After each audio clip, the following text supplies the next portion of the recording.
before, especially when you want to go on a grocery shop. So you want to rotate the older stuff to the front and then put the newer stuff to the back. One of my favorite pantry organizational hacks is to buy one of these over-the-door shoe organizers, because you can put all of your little tiny like tactics and stuff, and they're easy to see, so you know if you're running low.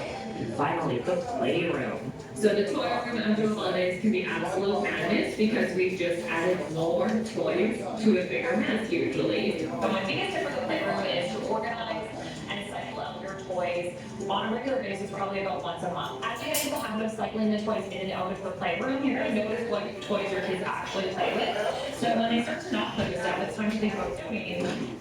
Most importantly, Sarah says, it's all about teamwork.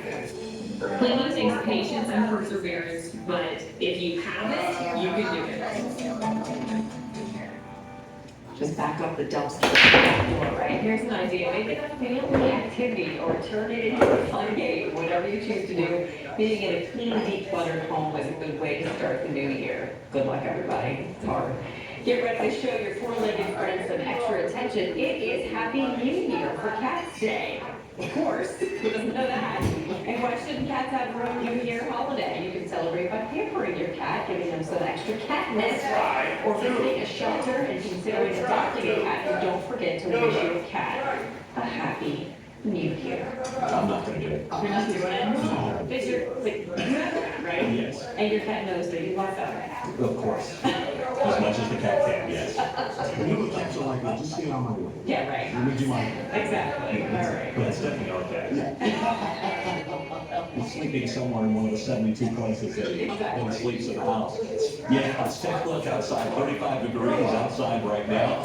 Bit chilly out there, 32 degrees is where we started, 35 is our high temperature for the day. And as you can see, that is 2 degrees below our normal high of 37 degrees. Tomorrow, we'll see temperatures dropping down into the upper 20s, highs in the upper 30s. So we'll be a little bit warmer as we head into the afternoon. We'll start to see the clouds break up for some of us. So hopefully you'll get a little bit of sunshine. If you don't tomorrow, you will on Thursday for most locations as far as seeing some sunshine. Here are a couple more clouds moving in across the Great Lakes into western Pennsylvania. That will continue overnight into tomorrow morning. See how the clouds will fill in. And then as we go through the day, especially south, you'll have a chance to see a little bit of sunshine as we head through the day. And then we go into Thursday. Thursday morning, we'll have flurries that will move through the area. A little or no accumulation in and around Pittsburgh.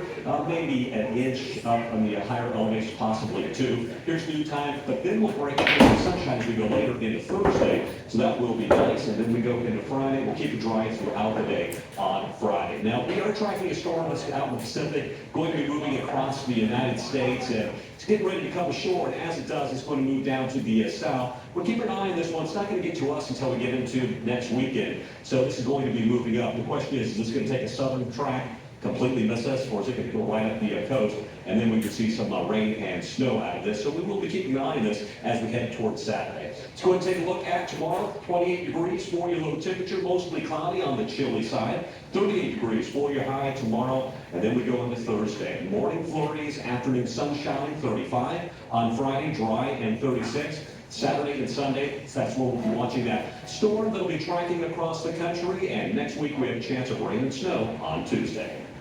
All right, thank you. Down with this. Harvard professor Claudine Gray is stepping down. This comes after allegations of plagiarism within her work and criticism from some groups over her handling of anti-Semitism on campus following her testimony in Congress. Now, Harvard Crimson wrote this story. ABC's Irene Shaw has more details.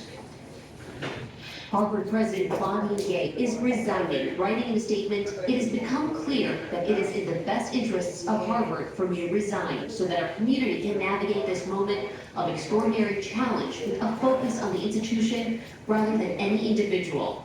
Her decision coming after allegations of plagiarism within her work and scrutiny from what some have called a disastrous testimony in Congress over handling of anti-Semitism on campus. Last month, Gay and the leaders of UPenn and MIT were thrilled over whether anti-Semitic protests calling for the genocide of Jewish people would be considered a violation under the school's student code of conduct. And Dr. Gay, at Harvard, does calling for the genocide of Jews violate Harvard's rules of bullying and harassment, yes or no? It can be, depending on the context. What's the context? targeted as an individual, targeted as an individual. Gabe later apologized for what she called poor wording in her testimony. Gabe becomes the second president to step down since the war in the Middle East started.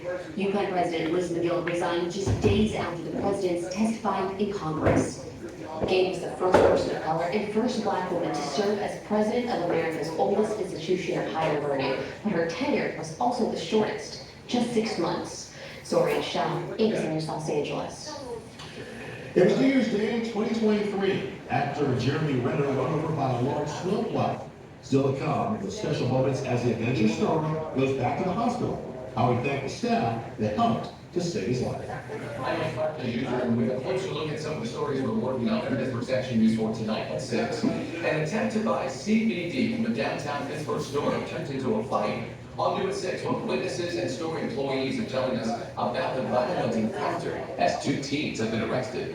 Plus, the man wanted for the death of his wife, arrested more than 2,000 miles away from the crime scene. How police were able to track him down. And tonight in primetime on WTAE Channel 4 at 8 o'clock, it's Celebrity Jeopardy, followed by back-to-back episodes of Only Murders in the Building. Then it's right back here at 11 o'clock for Pittsburgh's Action Explore. If you're a contractor, do-it-yourselfer looking for Owens Corning shingles, go buy local from CGR Wholesale Roofing and Siding Supply Medic Center. Best-in-class customer service that saves you time and money. That's CGR Wholesale. Did you know only 1/2 inch of ice can add 500 pounds to a power line and cripple our chain breaker? Your home is your sanctuary. Take the first step to a worry-free winter with a free estimate on a Generac home standby generator from Generator Supercenter with over 50,000 installations. Generator Supercenter has been the #1 Generac generator dealer in the nation for over a decade. Industry-leading experts delivering the peace of mind you and your family deserve. That's Generator Supercenter, the standby power people. I was talking fireplaces the other night at a party. It happens to me all the time. And my friend said this really profound thing. The fireplace is the most important 10 square